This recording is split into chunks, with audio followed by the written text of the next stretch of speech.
I'm Henry Lin, and welcome to Better World. Better World is an exploration of badass people doing really cool things. The more we know about this world, the better we can do in changing it. And today, we are back in the studio finally, and without Max Moynihan, sadly, though I am now off the chain and free to flirt with Stuart as I will. She normally keeps me in line. Oh my God. Oh, she's just the best. We miss you, Max. Welcome to the podcast, Stuart and Chloe, founders of Thousand Fell and Super Circle. Guys, welcome back to the pod. We had you on in 2019, I believe it was. Yeah. Pre-pandemic, when we were just a young podcast hanging out downtown in the Smile Studios at the Freehand Hotel. Those were the days. It was very like today's show. People would walk by and be like, what the? Great times. It was pretty cool. It was open to the street. It was great. Guys, fashion is a horrific waster. We talked about this to some extent, and I've talked to no end about the billions and jillions of tons of crap that go into the waste stream from textiles, turn into methane, destroy the planet as a whole, children and babies crying in the streets, the whole thing, a tragedy, if you will.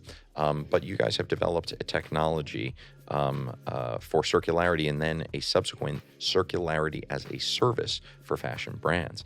I would like to discuss the shoes to start and the genesis of this brilliant idea, and then talk about where you grew to, because this is now impactful on a much larger, more global scale. Fantastic. Well, thank you so much for having us back, and we'll hop right in. Should we start with how we met and how we started Thousand Fell? Oh, yeah, no, let's go with the love story. The love story's good. It sells. The love Let's story. do it. No, it's more the origin story. But Stuart and I met 9 years ago in China. We were both living and working in Asia. And both of us at the time were actually starting a career in fashion, but uniquely, I think the difference in starting a career in fashion in China, what we did versus starting here, is we were really close to the means of production. So factories and sample rooms and material sourcing trips. And there's a sample room on the campus that I worked at. Stuart lived next door to a soccer cleat factory for 6 months in Dongguan. Wild.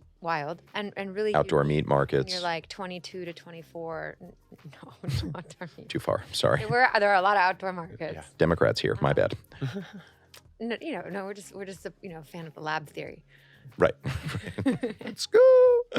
And we were both really comfortable with manufacturing, prototyping, developing. So Stuart was taking at a fabric market. Stuart was taking sewing classes, and we started to think about product and product development. So we came from the brand side and really started to approach circularity from design for circularity.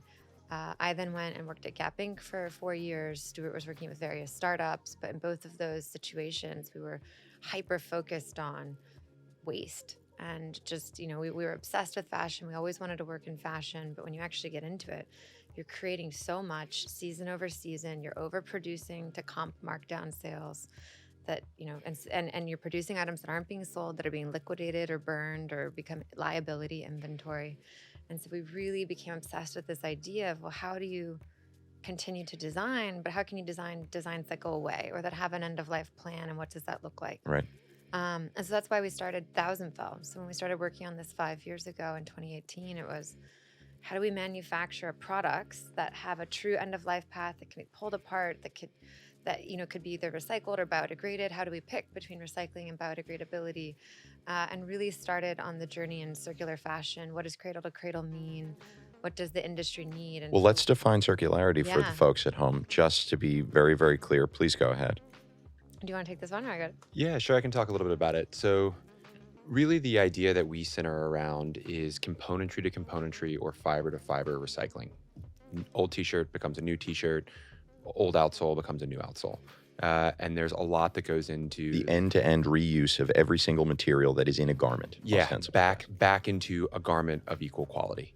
And that's kind of the rub. So we've seen a lot kind of in the early days of like open loop recycling, where it becomes, a yoga mat, or it becomes insulation. Right, a different thing, right? Yeah, exactly. And this is really about garment provenance and being in fabric provenance, being able to bring it back to new garments of exactly the same quality. Okay. So I'm basically not a circularity guy in my dating life. I'm an open loop guy because they just all turn into different disasters. I get it. In most of the garments that you have that have plastic in them, you are not able to recycle, correct? I was told that when you have things like nylons, they have to be baked back down to the beads and then respun. Yeah, so each fiber is recycled differently, right? So the ones that are the big problem are actually blended fibers, like cotton polyester, when you're mixing like a natural fiber with a synthetic fiber. If you go 100%, we can recycle 100% nylon. The hard thing is when you like add in elastane or spandex into that to like make it stretchy and wearable. So it gets really tricky when it comes to like fabric composition. So you basically have a whole series of fabrics out there that aren't even eligible for any type of recycling. Exactly. And there's a lot that are, like polyester, which is essentially plastic. Right. That's recyclable. How many times though? You can only bake it down. Yeah, you've got to actually start adding higher grade PET or rPET back into the pellets in order to get usable yarn. It's the Right. same So with- it's a same with vicious cycle. You bake it back down to a pellet. You have to add more plastic into Yep. it. And And it's the same with cotton, right? So like everything ends up in the water stream. when you shred cotton, you shorten fiber stock. Right. And then you have to add, virgin organic cotton back into it to actually be able to spin it into yarn. So that's like mechanical recycling. That's Right. like the majority of what's commercially available and at scale.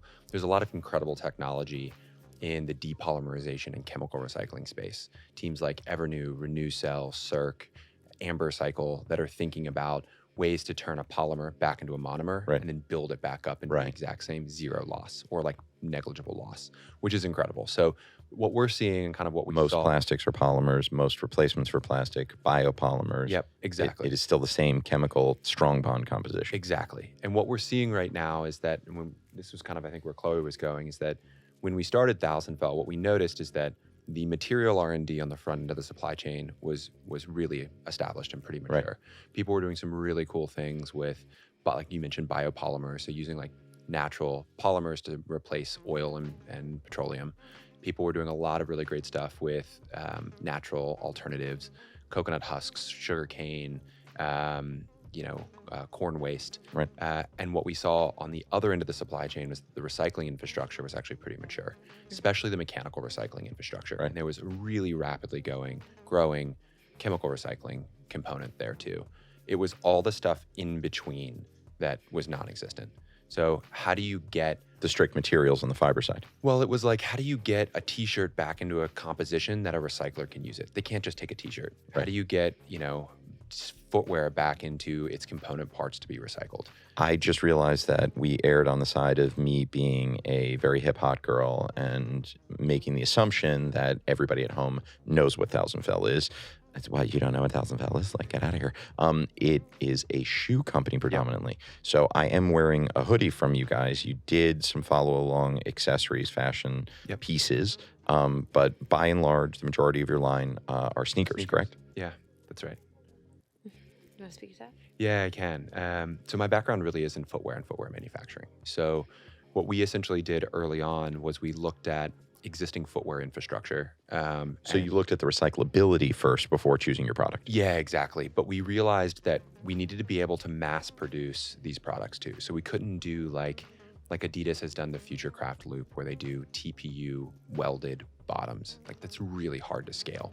Like existing footwear infrastructure can't do that. So we really thought about how do we separate uppers from outsoles? How do we use like material? How can we like effectively take this shoe, deconstruct it, put the materials into clean waste feeds, and have end of life like material feeds for all the component parts? Right. So that's really what we did on the TF side. So really thoughtful about rubber, thoughtful about construction technique, thoughtful about upper materials. So we use So what are the material breakdown of the shoe currently? the outsole, we use a lot of natural rubber, about 30% natural rubber, and then we can actually put about 30% of recycled rubber back into the outsoles.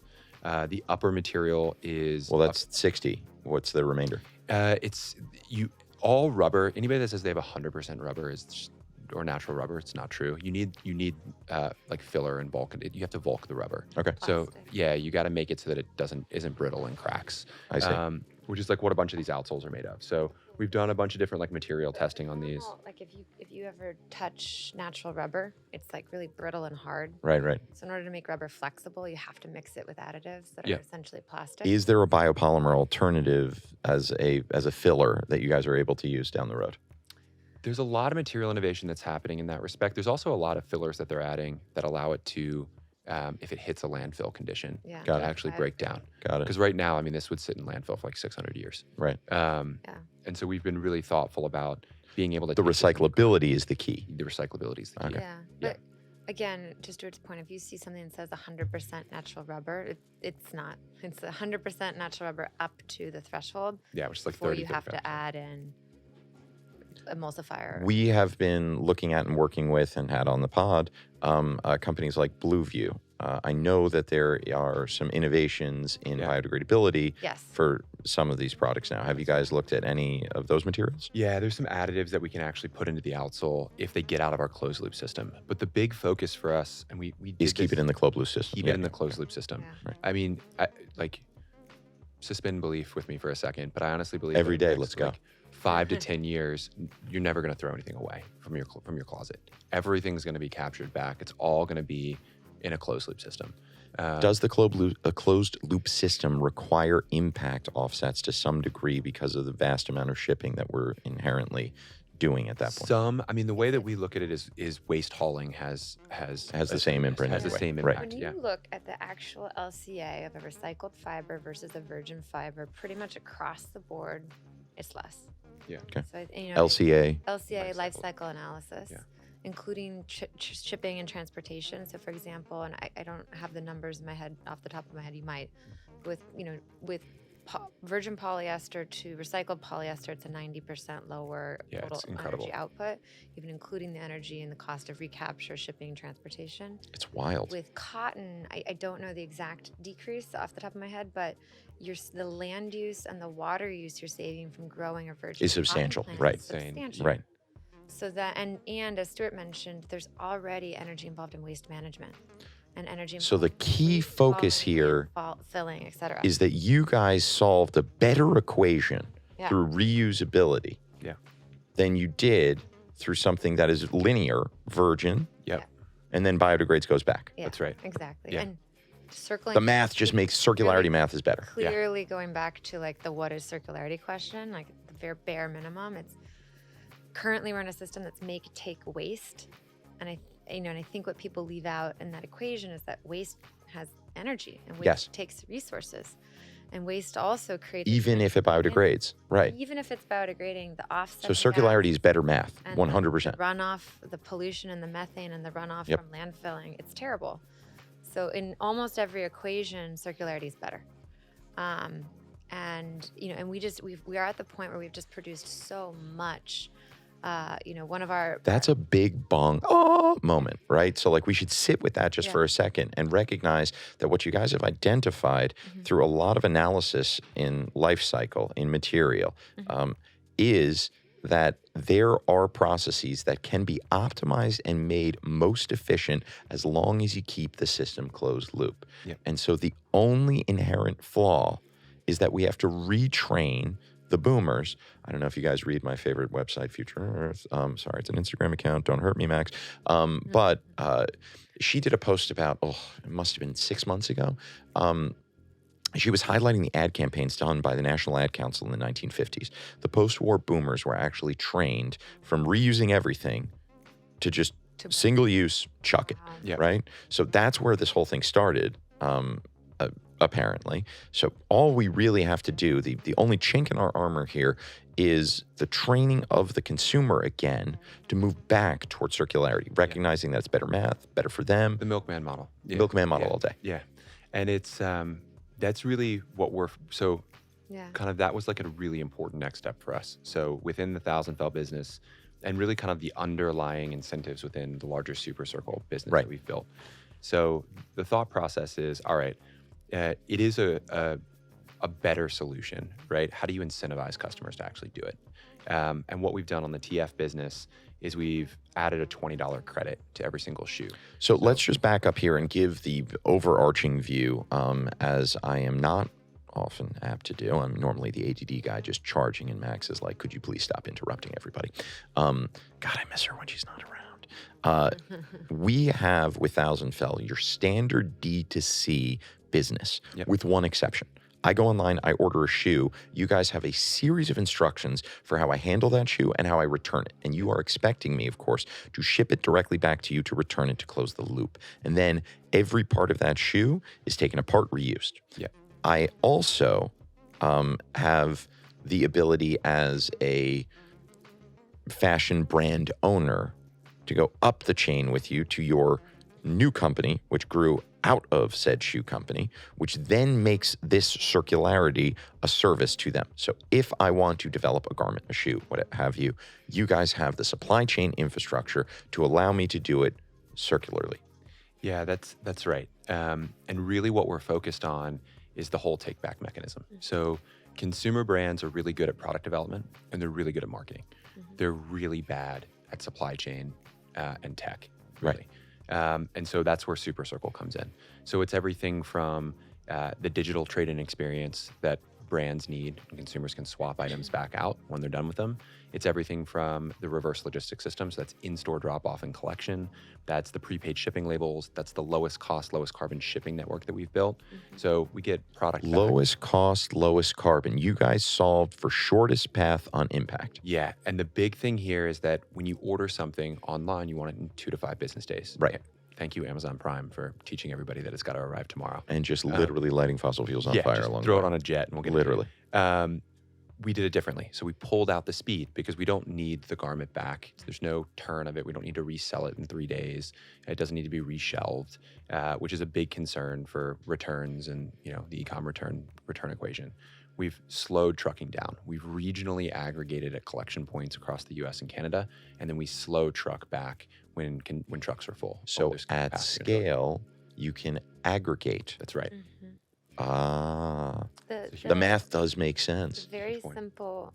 The simple way to talk about Super Circle is we solve for 3 things. We solve for the identification, sortation, and aggregation of items. Yeah. So IDing items as they come back, understanding what they are from which brand, helping to sort them by like material type. So cotton with cotton, polyester with polyester, wool with wool. And then aggregating at volume at scale, cross-brand. So getting Thousand Fell plus Reformation plus Made the Label plus Tentree plus sports teams and hospital gowns and concert merch. Wow. Damaged inventory from chef companies like chef uniforms. We're touching. Lions, tigers, and bears, oh my. Yeah, we're touching textile waste everywhere and actually making those post-consumer garments an effective feed for a recycler. Yeah. Right. And that's kind of one of the biggest things that we solve, because if you have 1,000 shoes or even 5,000 shoes, it's very hard to get them recycled. But if you have 20,000 pounds of cotton, you can then become an actual reliable feedstock for recycling. So infrastructure. this is an incredibly pivotal point. And there are 2 major things that are occurring here. One, you guys have found a scalable solution to adjust the entire framework of that consumer fashion and post-consumer goods industry. So you are able to scale this to worldwide. This is its solution. We believe so. Yeah. No. Like We're in the U.S. and Canada. We're looking ahead at a launch. the in backbone Europe. is there, Yeah. right? Like the technology, the backbone's there. Exactly. all there. And the Yeah. way to describe the actual core product is, most often, in waste management and reverse logistics has had very little tech enablement in Right. the last decade. And so our third co-founder, Fung, is not here today, so we should be talking about him like you're talking about Max. Sick. Fung. Tier 1 meme. Fung would be incredible to have here actually to talk through this, but he's built one of the first ever data layers to actually trace and track items as they come back for recycling. So does this in turn spur the growth of our manufacturing here stateside, because you're now closing the loop? Not necessarily, unless you want to add some. Do you take the materials and ship them back to where they're being manufactured in China then? So, and Stuart started this by saying one T-shirt becoming one T-shirt. I do want to build on that concept. For recycling to work, and the way that recycling for fibers needs to work is it's very similar to the energy grid. So if you have solar panels on your house and you're generating solar energy, you're selling off into the grid and buying back from the grid. Right. So we are collecting these materials here right now, in North America, US and Canada. We're banking cotton, we're selling off to as often as possible local recyclers. So we have a big cotton recycling partner named Evernew down in South Carolina. We have a number of partners across, you could probably list them, Arizona, across the Midwest. But you can't completely close the there loop are on the manufacturing some side? that we are yeah, then that's right. selling back into Europe, some that Right. we sell back into Latin America, but to vetted recycling partners, and they are then selling to manufacturers.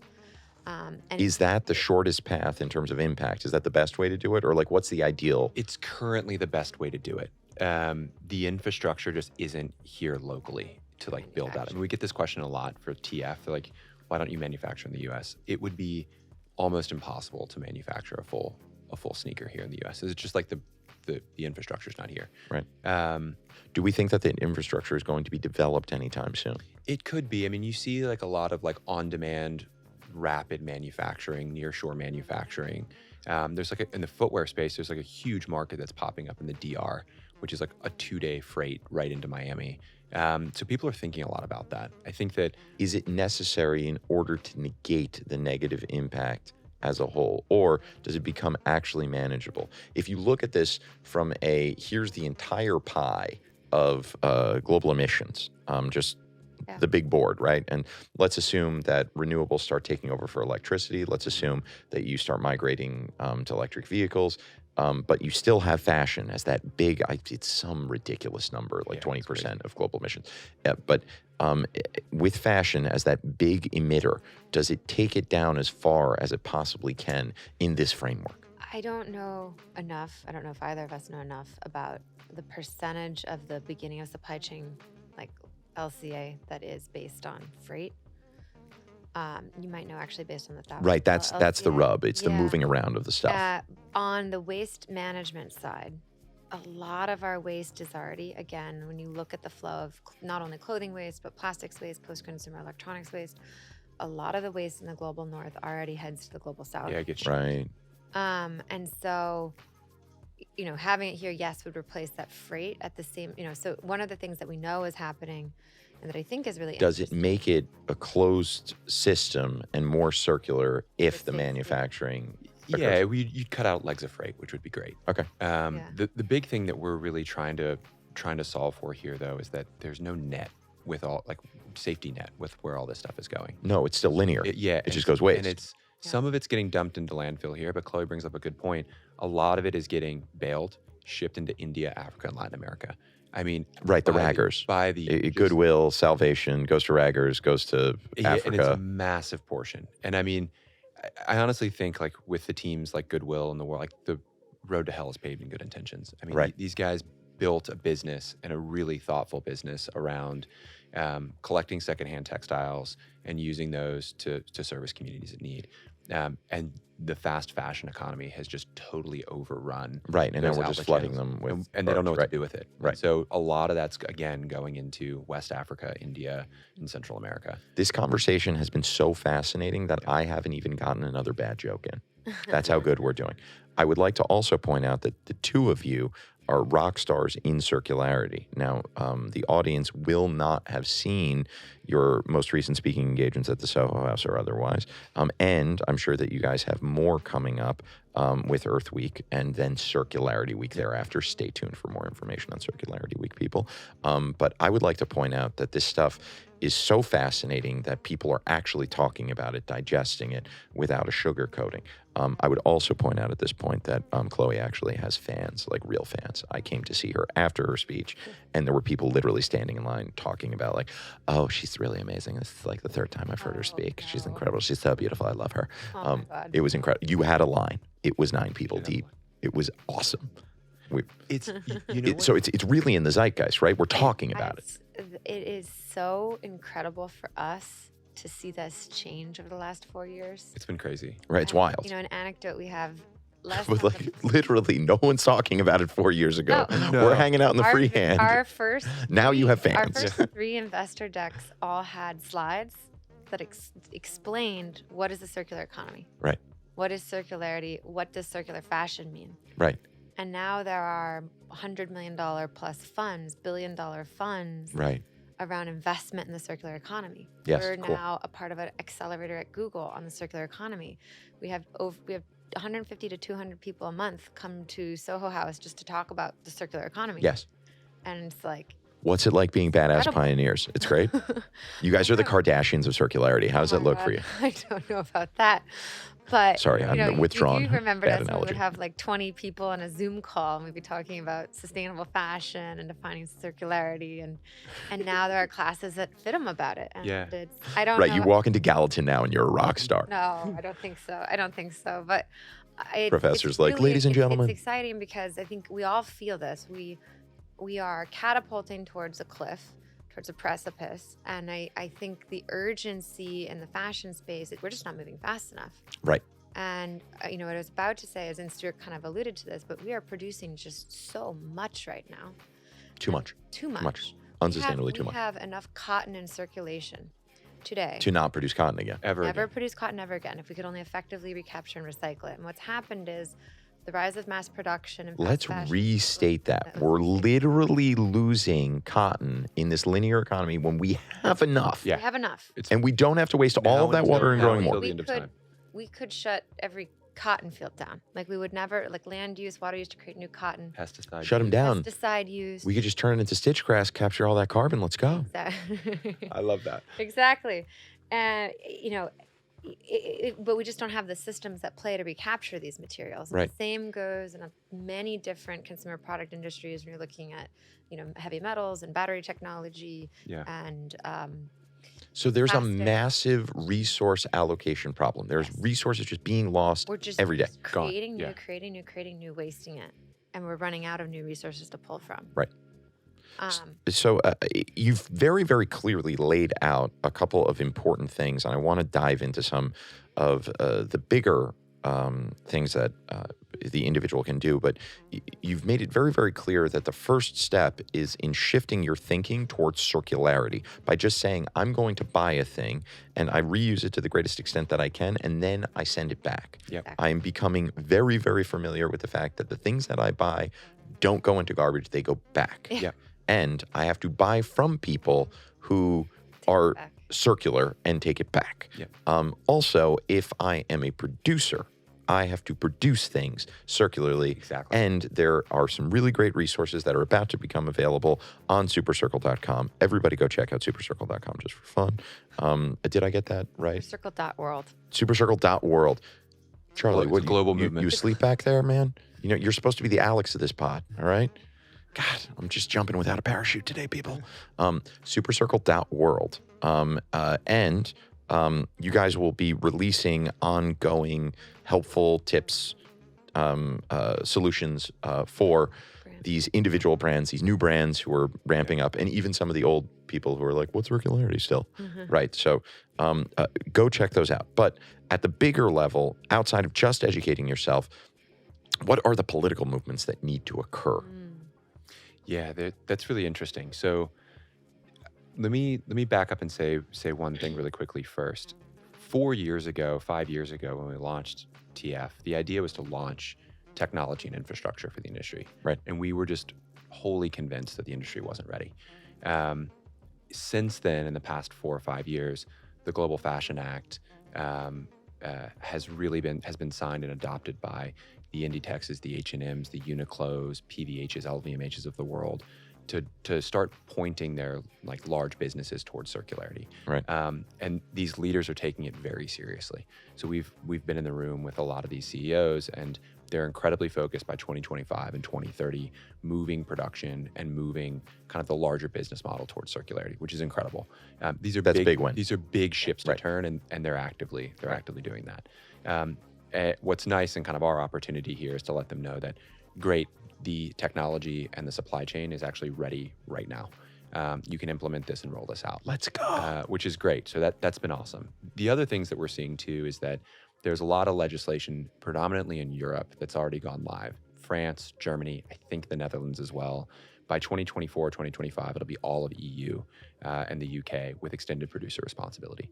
So now brands over 100 million, which is, it seems like a big number, but it's a vast majority of brands, are actually going to be responsible for their waste, for what they produce, for the excess inventory that they have, Right. and very soon, the inventory that they sell to consumers. So this is really going to galvanize that behavior change, at least internally within the brands. And if you can get the brands involved and you can get them bought into that, it's going to make systemic change within the consumer set. So that's huge. The same sort of EP, like extended producer responsibility EPR laws, are also coming into effect and on the docket in the U.S. So California just passed something. There's the Fashion Pact here in New York that's also up for vote. Doing the exact same thing. Doesn't take it quite as far as what's happening in Europe, but is a really great first step. And what we're seeing is that the leaders within these So the voting on topic here actually is key. Yeah, and it's what's awesome is that leaders in these businesses are taking it super seriously. They're like, the conversations we're having are, it's just been passed in Europe. We're going to assume that this is going to be in all major markets in the next 5 to 10 years. Right. And so they're making really big moves. Do we have to with headcount petition? and with Do we budget. have to email? Yeah. So the green guides are being rewritten, which is huge, which is Right. about how brands can talk about sustainability. Right. Really trying to pull back on what is greenwashing and you know, not saying an item is sustainable just because it has a recycled hang tag. So that's been huge. The thing that we're really interested in is right now there are tax incentives for donating clothing. There's tax incentives for destroying clothing. You can mark it down to 0 and burn it. There are no tax incentives for recycling yet. God. So that's going to be a huge focus of us and sort of Just within gotta our move those industry. fossil fuel subsidies over there. Exactly. But whether that comes to fruition or not, the industry is taking it really seriously as if it already has, and I think that's the big thing. Right. So that's actually been great to see, and Got it. I'm not sure when this is going to air, but up until late April, Yep. you can actually write in with suggestions and changes to the FTC Green Guides on things that you want In to the see. next few weeks. Yeah. You can check out, or anybody watching can check out Remake. Mhm. Remake is one of the leading kind of fashion sustainability nonprofits out of California. So their founder really helped to spearhead the Fabric Act, Yep. which is about social and environmental social protections in factory systems. But you can check out Remake, and I think from there you'll find a link to the green guides. You can write in, you can suggest changes, you can put your name on. And then also the bill in California has not passed, but has been put up for vote, Okay. and the Fashion Act here, but it's happening. It's, and it's a lot of this, as Stuart mentioned, also already passed and gone into effect in Europe. And so brands, starting with inventory liability that they own, Right. can no longer burn. They have to. Yay. Great one step. But that is still happening pretty consistently here. Right. Um, Shocking. Big brands, and Right. and it's tough. Well, There's- LVMH does it, right? I'm not going to call it any brand, but We're not calling out any very brand. My bad. big I take it brand. back, LVMH. You guys are sexy as fuck. Very big brands, from luxury to non-luxury, sportswear and athletic to denim, and the problem is waste hauling and waste to energy, which is what it's called, where you take it and burn it, Right. is the cheapest form of end of life. Right. And a lot of these waste to energy, the argument is that there are different waste to energy plants that actually capture Waste to carbon. energy, meaning they run pyrolysis? Meaning, and Stu's been answering a lot of this because he's our head of recycling and ops. But you want to explain what Yeah, plants do? they essentially are high efficiency furnaces. They Right, right. burn the clothing, they capture the carbon, and they turn that into energy that they sell back Yeah, to the yeah. grid. Yeah. Better than landfill for sure. Not a very sophisticated solution. No, there's still a loss within that. footwear is not great fuel for energy. Right. Yeah. I mean, this is not good fuel. You'd rather Right. burn other fuel and keep Right. these resources in use. Right. But it works for a lot of footwear is not designed for recycling. Efficient resource use Yeah. is the big takeaway. Yeah. We just aren't doing it correctly. Okay. Yeah. Guys, thank you very, very much for joining us. Number one, thank you guys for always being, the magical circularity royalty unicorns that you are. Number two, I would like to stress that more content is going to become available on this topic, not only through Better Worlds channels, but also hopefully through yours. We're going to syndicate it. So if you would like to learn more, check out wearebetterworld.com and check out, of course, the Instagrams, the TikToks, all the channels, YouTube especially. Thank you guys again for coming, and I hope that Circularity Week goes incredibly well for you. Are there any particular events in Circularity Week that we want to highlight before we sign off? Yes. Yes, we have a couple of things coming up. They'll all be posted on thousandfell.com or via our email list. But we have April 17th, a climate action party at Cafe Kitsune in West Village. So Hip. everybody in the city is invited. So we're hosting that with a number of cool brands like Plus and Julie. They're all focused on building a better future, building a better tomorrow, and then in partnership with a nonprofit, which will be a pretty exciting party. And then we'll have a couple of really exciting not textile, but like used clothing swaps. So if you have old clothing in your closet, come swap it. You can take anything else in the room for Oh, free. wow. That was a So lot of everybody's fun. like a meetup, you can trade your clothing, and then everything that doesn't get traded will be recycled.